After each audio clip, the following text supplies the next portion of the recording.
Hi everyone. In this video, I'm going to show you how to add and pin the Facebook Marketplace icon to your navigation bar. Let's get started. First, open your Facebook application on your mobile device and make sure you're logged into your account. Once you're on the main screen, locate and tap on the menu button, which is typically found in the bottom right corner of your screen. This will open up the full menu options for your Facebook account. Scroll down through the menu until you see the Settings and Privacy option. Tap on this to expand the menu, then select Settings from the available choices.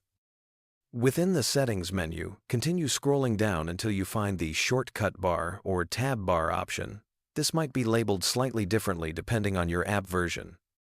Tap on the Shortcut Bar option, and you'll see two choices, Auto and Customize. Select the Customize option to manually choose which icons appear in your navigation bar. You'll now see a list of available icons that you can add to your shortcut bar. Look for the Marketplace icon in this list. It's usually represented by a storefront or shop symbol. Next to the Marketplace option, you'll see it's currently set to Auto.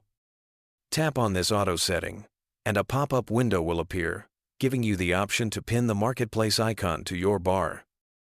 Select Pin from this pop-up menu to permanently add the Marketplace icon to your navigation bar.